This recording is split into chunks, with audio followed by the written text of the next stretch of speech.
ಎಲ್ರಿಗೂ ಪ್ರೀತಿಯ ನಮಸ್ಕಾರಗಳು, ಮಾತೆರಗಳ ಮೋಕೆದ ನಮಸ್ಕಾರ.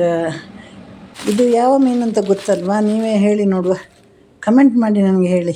ಇದು ಬಿಳಿ ಪಾಂಪ್ಲೆಟ್ ಅಥವಾ ಬಿಳಿ ಮಾಂಜಿ ಅಂತ ಹೇಳ್ತೇವೆ. ಸ್ವಲ್ಪ ಕಾಸ್ಟ್ಲಿ ಮೀನು, ಆದರೆ ಬಹಳ ಆರೋಗ್ಯಕರವಾದ ಮೀನು. ಇದನ್ನೆಲ್ಲ ಕಾಯಿಲೆ ಇರುವವರು ತಿನ್ಬೋದು. ಕಿಡ್ನಿಯ ಕಾಯಿಲೆ ಹೊರತಾಗಿ ಇನ್ಯಾವ ಡಿಸೀಸ್ ಇರುವವರು ಈ ಮೀನನ್ನು ತಿನ್ಬೋದು. ಮಾರ್ಕೆಟಿಂದ ಕಟ್ ಮಾಡಿಕೊಂಡೆ ಬಂದಿದ್ದಕ್ಕೆ ಇಲ್ಲಿ ಒಂದು 3-4 ಬಾರಿ ಚೆನ್ನಾಗಿ ತೊಳೆದಾದ್ಮೇಲೆ ಅದಕ್ಕೆ ನಾವು ಬೇಕಾದ ಮಸಾಲೆಯನ್ನು ಮೊದಲು ರೆಡಿ ಮಾಡಬೇಕು. ನಾವು ಸಾಮಾನ್ಯವಾಗಿ ಮನೆ ಮಸಾಲೆನೇ ಹಾಕೋದು, ಯಾಕಂದರೆ ಅಷ್ಟು ಅಂತ ಎಮರ್ಜೆನ್ಸಿ ಇದ್ದರೆ ಮಾತ್ರ ನಾವು ಪ್ಯಾಕೆಟ್ ಮಸಾಲೆ ಅಥವಾ ನಾವೇ ಪುಡಿ ಮಾಡಿದ ಒಣಮೆಣಸಿನ ಪುಡಿ ಹಾಕ್ತೇವೆ. ಸಾಮಾನ್ಯವಾಗಿ ನಾವು ಫ್ರೆಶ್ ಮಸಾಲೆಗಳೇ ಹಾಕೋದು. ಈಗ ಸಮವಾಗಿ ನಾನು ಯಾವಾಗಲೂ ತಗೊಳ್ಳೋದು ಬ್ಯಾಡಗಿ ಗುಂಟೂರು. ಜಾಸ್ತಿ ಏನಾದರೂ ಮಸಾಲೆ ಜಾಸ್ತಿ ಆಯ್ತಂದರೆ ಫ್ರಿಜ್ ಒಳಗಡೆ ಇಡಿ ಅಥವಾ ಫ್ರೀಝರ್ ಒಳಗಡೆ ಇಟ್ಟರೆ ತುಂಬ ದಿನ ನೆಕ್ಸ್ಟ್ ವೀಕ್ ಮಾಡುವಾಗಲೂ ಕೂಡ ಯೂಸ್ ಮಾಡ್ಬೋದು. ಈಗ 2 ಮೆಣಸನ್ನು ಬ್ಯಾಡಗಿ ಗುಂಟೂರು ಸಮವಾಗಿ ತಗೊಂಡು 1-2 ಸ್ಪೂನ್ ಅರಿಶಿನ ಪುಡಿ, ರುಚಿಗೆ ತಕ್ಕ ಉಪ್ಪು, ಹಾಗೆ ಇವತ್ತು ವಿನೆಗರ್ ಹಾಕಿ ನಾನು ಒಳ್ಳೆ ಚೆನ್ನಾಗಿ ರುಬ್ಬಿ ತಂದಿದ್ದೇನೆ.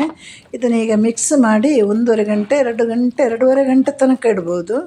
ಈಗ ಸ್ವಲ್ಪ ತುಂಬ ಗಟ್ಟಿ ಮಸಾಲೆ ಎಲ್ಲ, ತೆಳು ಮಸಾಲೆ ಎಲ್ಲ, ಹಾಗೆ ಹದವಾದ ಮಸಾಲೆ ಮಾಡಬೇಕು. ಯಾಕಂದರೆ ಮೊಸರಿಗಿಂತ ಗಟ್ಟಿ ಇರಬೇಕು.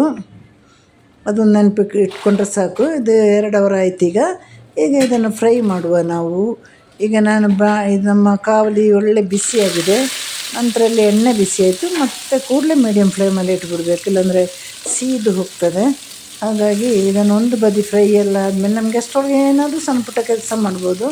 ಒಂದು ಬದಿ ಫ್ರೈ ಆಗ್ತಾ ಇರ್ತದಲ್ವ, ಮತ್ತು ಮಗುಚಿ ಹಾಕಿ ಆ ಬದಿನೂ ಫ್ರೈ ಆದಾಗ ನಮ್ಮ ಒಂದು ಮೀನು ಪಾಂಪ್ಲೆಟ್ ಫ್ರೈ ರೆಡಿ ಆಗ್ತದೆ. ಬೇಕಂದರೆ ಮೇಲೆ ಸ್ವಲ್ಪ ನಿಂಬೆಹಣ್ಣು ರಸ ಎಲ್ಲ ಹಾಕಿ, ಈರುಳ್ಳಿ ಎಲ್ಲ ಹಾಕಿ ತಿಂದರೆ ಇನ್ನಷ್ಟು ಮಜಾ ಕೊಡ್ತದೆ. ನೋಡಿ ಎಷ್ಟು ಪಟ ಅನ್ನೋದ್ರೊಳಗೆ ನಮ್ಮ ಅಡುಗೆ ಆಗುತ್ತಲ್ಲ. ಒಂದು ಸೈಡಲ್ಲಿ ಒಂದು ರಸಮ್ಮನೋ ಅಥವಾ ಮಾವಿನಕಾಯಿ ರಸಮ್ಮೋ ಅಥವಾ ಒಂದು ಏನಾದರೂ ಉಪ್ಪಿನಕಾಯಿ ಇದ್ರೂ ಸಾಕಾಗ್ತದೆ ಅಲ್ವಾ.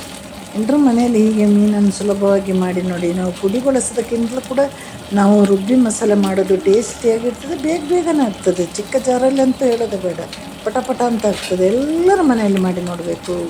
ಹಾಗೆ ನನಗೆ ಕಮೆಂಟ್ ಮಾಡಿ, ಲೈಕ್ ಮಾಡಿ. ನಾನು ಎಷ್ಟೆಷ್ಟು ಒಳ್ಳೆ ಅಡುಗೆ ಮಾಡ್ತೀನಲ್ಲೋ, ನೀವೇನು ಕಮೆಂಟೇ ಮಾಡಲ್ಲ. ನಮ್ಮ ಈಗ ಪಾಂಪ್ಲೆಟ್ ಫಿಶ್ ರೆಡಿಯಾಗಿದೆ. ಎಲ್ಲರೂ ಊಟಕ್ಕೆ ಬನ್ನಿ, ನಾವು ಊಟ ಮಾಡುವ. ಟಾಟಾ ಬಾಯ್, ಸಿ ಯು, ಟೇಕ್ ಕೇರ್.